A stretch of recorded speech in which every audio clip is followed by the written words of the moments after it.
Bonjour tout le monde. Donc, on va voir cette fois-ci le cours sur les fractures du col du fémur. Donc, c'est une fracture qui est fréquente chez le sujet âgé, en particulier de sexe féminin. Le sexe féminin du fait du déséquilibre hormonal post-ménopausique, donc ce vieillissement du squelette ou ce déséquilibre hormonal va entraîner un affaiblissement de la structure osseuse qui devient fragile et donc sera exposée aux fractures, même à la suite de traumatismes légers. La radiographie du bassin et de la hanche sont la clé du diagnostic. Ils permettent de situer le siège de la lésion au niveau de l'extrémité supérieure du fémur et donc poser le diagnostic. Ils permettent d'évaluer la gravité et donc le pronostic, et ils permettent surtout de poser l'indication thérapeutique. Donc, ces fractures de l'extrémité supérieure du fémur siègent au niveau de deux régions adjacentes que sont le col du fémur et la région trochanterienne, qui ont des particularités thérapeutiques et pronostiques totalement différentes du fait des conditions vasculaires qui sont aussi différentes. Donc les conditions vasculaires au niveau du col du fémur, dont la vascularisation est assurée principalement par la circonflexe postérieure qui est en rapport étroit avec la face postérieure du col. Donc cette vascularisation est souvent touchée lors du traumatisme, ce qui expose ces fractures, c'est-à-dire les fractures du col du fémur, aux pseudarthrose et à l'ostéonécrose de la tête fémorale. Donc, on va voir un petit peu l'anatomie générale du fémur et de cette extrémité supérieure du fémur. Donc, la morphologie générale. Donc, en premier, l'orientation générale du fémur qui est l'os le plus lent du squelette. Donc, cet os est caractérisé par deux courbures, une dans le plan frontal et l'une dans le plan sagittal. Il est caractérisé aussi par une inclinaison cervico-diaphysaire, c'est-à-dire un angle que fait le col du fémur avec la diaphyse fémorale qui est de 125 à 130, parfois 135 degrés. Donc la tête fémorale regarde en avant par une ondulation, ce qu'on appelle une antéversion de 15 degrés. Donc au niveau du col du fémur, il est caractérisé par deux corticales, une corticale externe et une corticale interne. On appelle l'arc d'Adam ou l'éperon de Merkel. Et puis, il y a ces fameux travées spongieux, cervicaux, trochantériens, céphaliques, d'accord, qui sont des groupes de tension et de compression au niveau de l'extrémité supérieure du fémur, qui délimitent une région de fragilité qu'on appelle le triangle de Ward, qui est dépourvu de travées osseux. Donc voilà, sur une radiographie de face, comment se présentent ces différents travées spongieux, cervicaux, de tension et de compression, et céphaliques.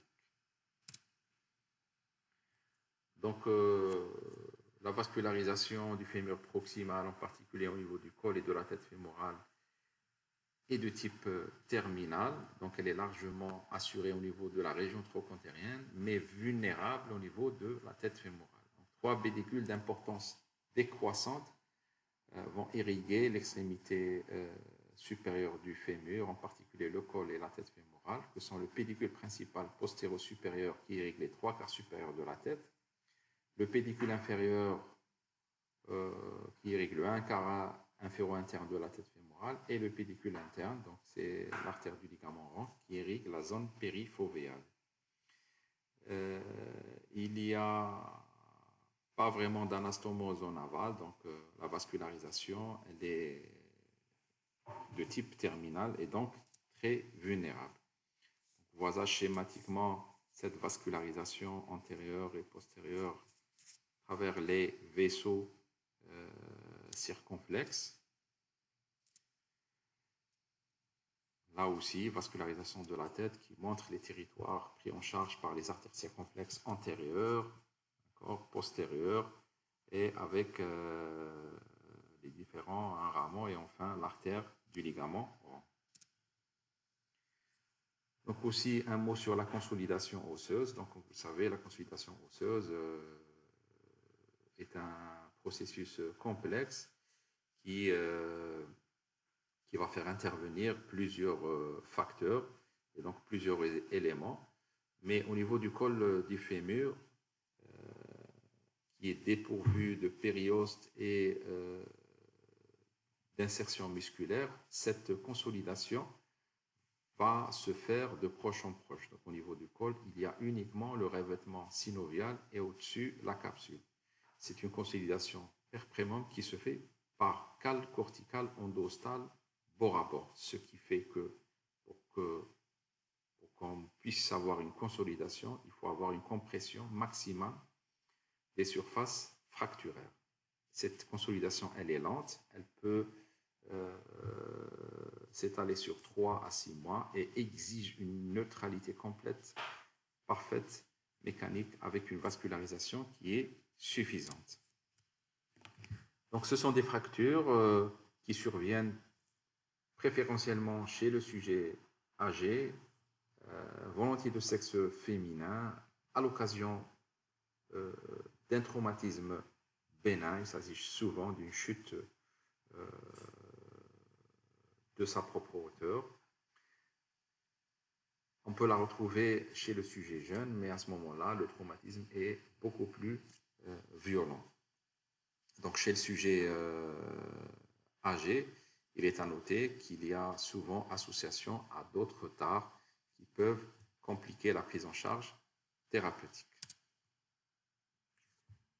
Donc c'est une fracture articulaire ou ostéocartilagineuse ou en os cortical cervical qui est caractérisée par de faibles surfaces de contact, par de mauvaises conditions mécaniques et vasculaires de consolidation, et donc qui est menacée par la pseudarthrose, la nécrose de la tête fémorale et sa corollaire, donc la coxarthrose.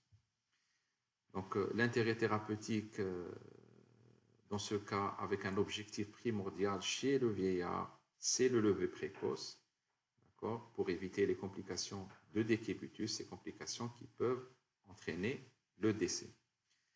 Donc le débat est ouvert entre la place de l'ostéosynthèse qui est réservée en priorité aux sujets jeunes et l'arthroplastie qui est réservée en priorité aux sujets âgés.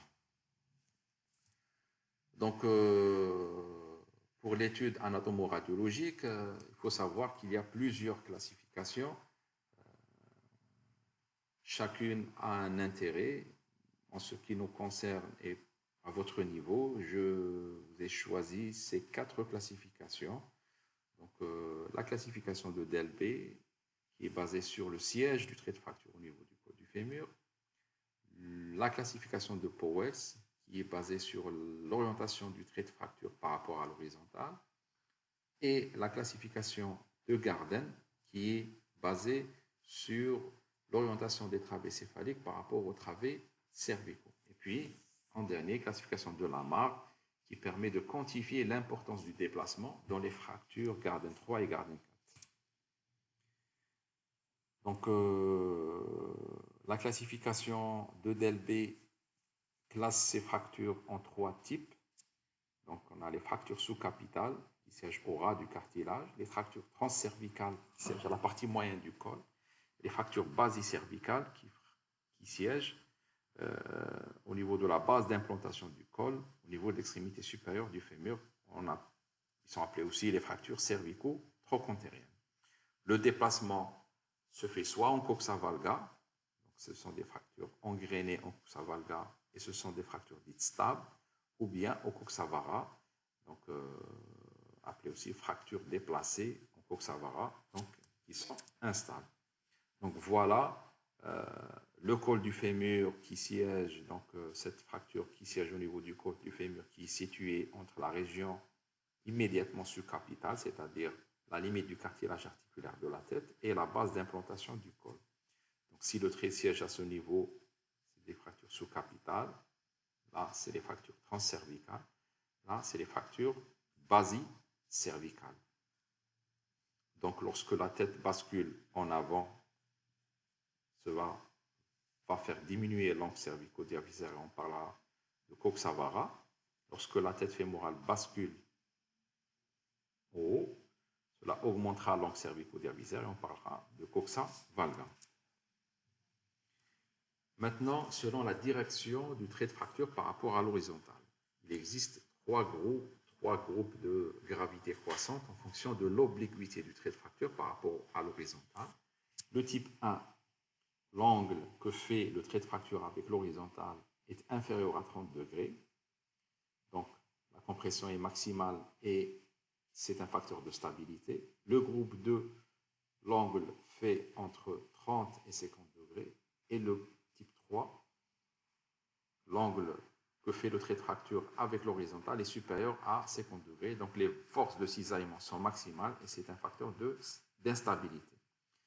Et donc, plus le trait de fracture se rapproche de la verticale et plus la consolidation est compromise. Donc, schématiquement, le trait de fracture qui fait moins de 30 degrés avec l'horizontale, type 1, qui fait entre 30 et 50 avec l'horizontale, c'est le type 2, qui fait plus de 50 degrés, donc c'est un type 3. Donc ça, c'est des fractures qui sont très instables, ça, des fractures qui sont très stables.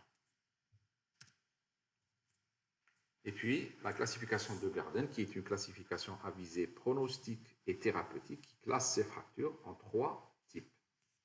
Le type 1, les travées céphaliques sont verticalisées et font un angle de plus de 160 degrés avec les travées cervicaux, ce qu'on appelle les fractures engrainées en coxa valga, qui peuvent se désengrainer. Le type 2, les travées sont brisées mais ne sont pas déplacées, donc ce sont des fractures complètes sans déplacement. Le type 3, les travées toujours céphaliques sont horizontalisées. C'est une fracture à déplacement partiel autour d'une charnière. Les fragments sont solidaires, la tête bascule en varus et en dedans. Les travées du fragment distal tournent en rotation externe et sont vues verticales de profil. Les deux surfaces fracturaires regardent en avant. Le type 4, les travées toujours céphaliques, ont une direction normale, mais décalée en dedans par rapport aux travées cervicales.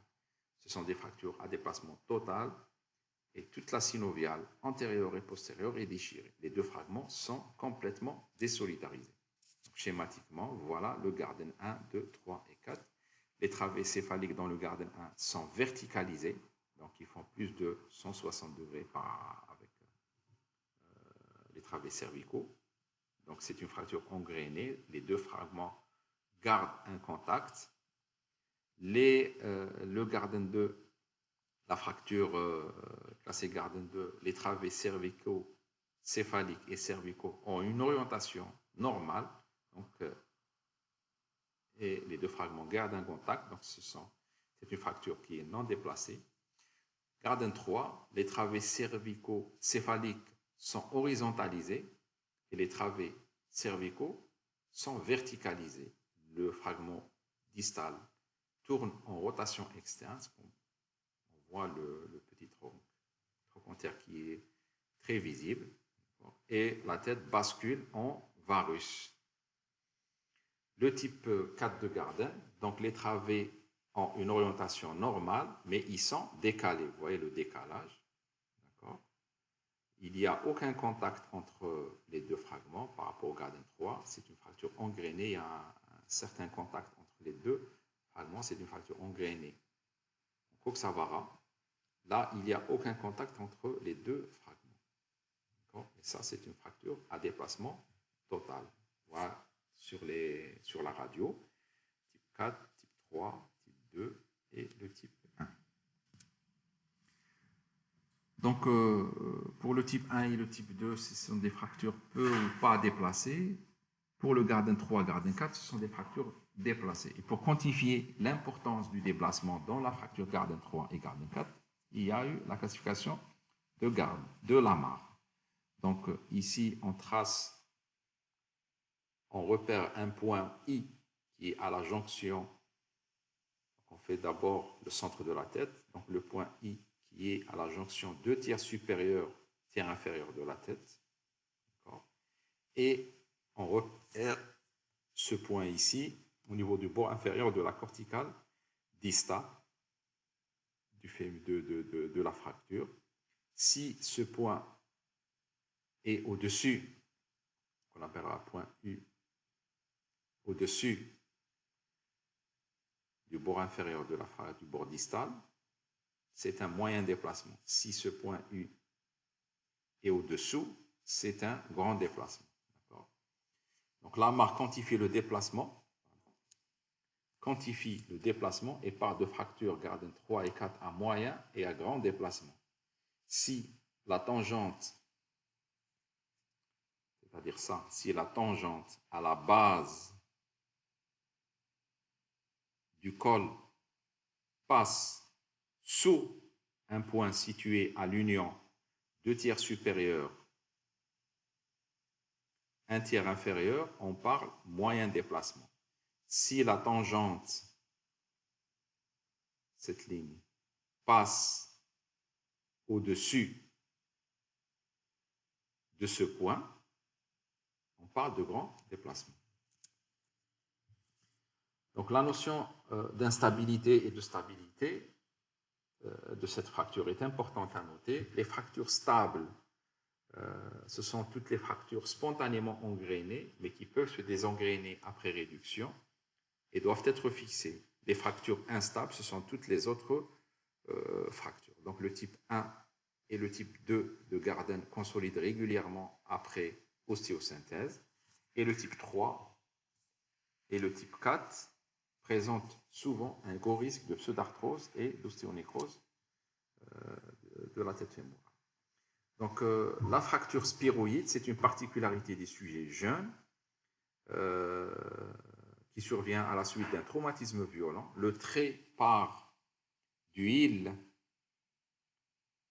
ici, de la tête fémorale et se dirige, c'est une fracture qui fait une spire au-dessus du petit trochanter, avec souvent un troisième fragment qui est communitif. Et le déplacement se fait en chevauchement et varisation. Donc c'est une fracture particulière du sujet jeune qu'on appelle la fracture spiroïde. La réduction est aléatoire sans arthrotomie, donc la réduction se fait d'une manière chirurgicale après arthrotomie, car la capsule est embrochée par les fragments fracturaires qui empêchent une réduction. Donc, le diagnostic de cette fracture à l'arrivée du patient, sur le plan clinique ou à l'interrogatoire, le patient souffre d'une douleur d'intensité variable, d'une impotence fonctionnelle totale, il ne peut pas décoller le talon du plan du lit, et on a une déformation particulière du membre inférieur qui va nous faire suspecter fortement une fracture d'extrémité supérieure du fémur. Cette déformation associe raccourcissement, rotation externe et adduction. Raccourcissement, rotation externe et adduction. Parfois, ces signes sont plus discrets car le malade peut venir en marchant.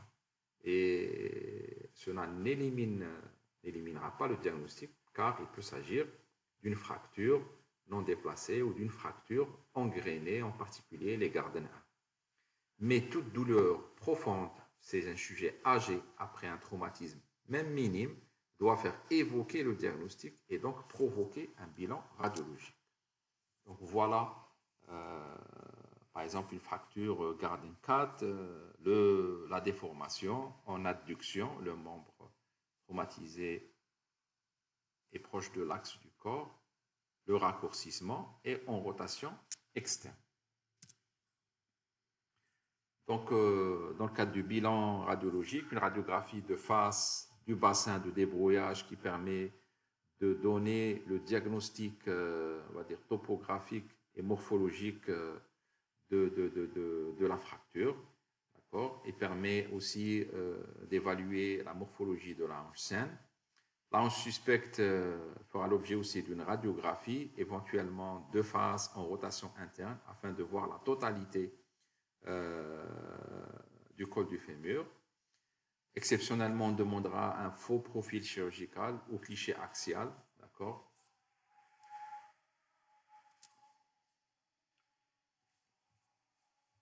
Mais dans tous les cas, un bilan s'impose en urgence afin de mieux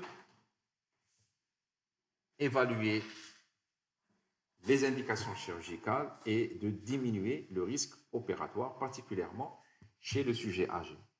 Donc l'âge, les antécédents, très important à noter, l'environnement familial, le degré et le niveau d'activité et le degré d'autonomie, donc la qualité et le périmètre de marche, le psychisme, très important, donc distinguer entre le vieillard alerte et le vieillard grabataire, et puis un examen clinique et paraclinique, biologique, radiologique, thorax, ECG, écho-cœur, et puis rechercher d'autres affections compensées ou décomposées dont il faudra prendre en charge avant d'entamer le traitement chirurgical. Donc l'évolution spontanée, c'est-à-dire en l'absence de traitement de ces fractures, se fera vers les complications de décubitus et les décompensations de tares, donc différents tares cardiovasculaires par l'insuffisance cardiaque, insuffisance coronarienne, troubles du rythme, déséquilibre hypertensif, respiratoire, asthme, bronchite, emphysème, athérosclérose, donc toutes les tares possibles et imaginables. Les complications de décubitus, donc en l'absence de traitement, sont fréquentes et graves, thromboemboliques, bronchopulmonaires, infections urinaires, complications cutanées, en particulier les escarres. Donc, après traitement chirurgical, certaines complications immédiates peuvent survenir d'ordre anesthésique, hématome post-chirurgical, luxation de prothèse, fracture du col du fémur en péropératoire ou bien collapsus du fait de la cimentation de la prothèse. Les complications secondaires des montages de matériel d'ostéosynthèse, lorsqu'on met une ostéosynthèse, les infections post-opératoires qui sont redoutables et presque toujours la conséquence d'une ostéosynthèse ou d'une arthroplastie, bien que les fractures ouvertes classiquement au niveau de cette région sont exceptionnelles.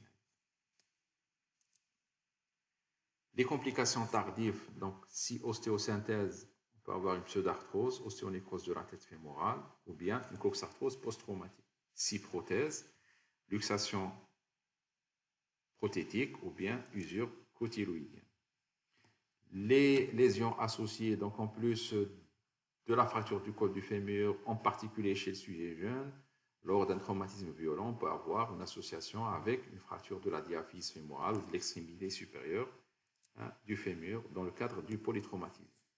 Alors, le traitement de ces fractures, d'abord rétablir la fonction, permettre le lever précoce, si possible, la plus précoce en particulier chez le sujet âgé. Et donc, ce traitement est exclusivement chirurgical puisqu'il n'y a pas une tendance spontanée à la consolidation et donc la traction continue ne peut constituer qu'un traitement d'attente et non pas un traitement définitif. Alors, l'indication chirurgicale doit être posée en fonction de plusieurs paramètres. D'accord ? Cette indication chirurgicale permet un sauvetage vital du sujet âgé et on doit tenir compte des différents tares et redresser les différents paramètres pour pouvoir traiter ces patients. Alors, les moyens thérapeutiques, on a deux grands moyens. Le traitement conservateur, donc on va conserver la tête et le col du fémur. Et les moyens radicaux, c'est l'arthroplastie. Donc, premièrement, l'ostéosynthèse, elle permet d'obtenir la consolidation par une réduction anatomique de la fracture et une contention par un montage stable et solide. Les avantages, c'est le rétablissement de l'anatomie. Les inconvénients, on a un pourcentage élevé de complications immédiates ou tardives, à savoir surtout l'ostéonécrose de la tête fémorale et la pseudarthrose. Donc cette réduction se fait souvent par manœuvre externe, sur une table orthopédique, ce qu'on appelle une table sous contrôle radioscopique, qui permet par ces manœuvres de réduire la fracture et de faire une ostéosynthèse extra-articulaire, c'est-à-dire sans arthrotomie.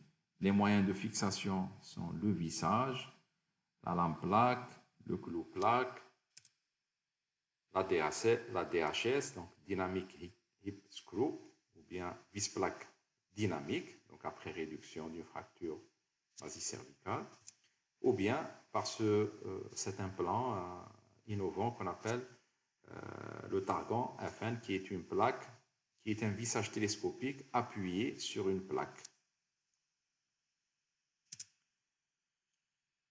Donc ici, fracture basicervicale de l'extrémité supérieure du fémur, réduction ostéosynthèse par DHS et l'aspect après consolidation et ablation du matériel. Alors l'arthroplastie, elle permet un lever précoce et un appui immédiat. Elle évite les complications de l'ostéosynthèse, c'est-à-dire la pseudarthrose et l'ostéonécrose de la tête fémorale. Mais elle a un inconvénient par rapport à sa longévité. Donc les différents types de prothèses, on a cervicocéphalique, monobloc, type Moore ou Thompson, scellé, c'est-à-dire c'est une prothèse qu'on va cimenter. Les prothèses intermédiaires, avec une mobilité intermédiaire au sein de la prothèse. Et puis l'arthroplastie totale, on va remplacer et le col du fémur et le cotyle. Alors, quelles sont les indications du traitement chirurgical? Toutes les variétés de fractures de l'adulte jeune jusqu'à 60 ans doivent bénéficier d'un traitement conservateur, à savoir réduction et ostéosynthèse. Donc, ce sont les fractures encrénées en coxa valga, les fractures Powell's 1, Garden 1, quel que soit l'âge, Powell's 2, Garden 2, les fractures spiroïdes également, voire même les Garden 3 et 4 à faible déplacement chez le sujet de moins de 70 ans avec un bon état physiologique. L'arthroplastie doit être réservée aux sujets âgés au-delà de 75 ans, en particulier les fractures Garden 3 et 4 à faible déplacement et à très mauvais état général, les fractures Garden 3 et 4 à grand déplacement. L'arthroplastie totale est réservée aux sujets âgés, alertes ou en cas d'association à une hanche arthrosique, c'est-à-dire qu'il y a coexistence ou préexistence d'une coxarthrose avant la fracture.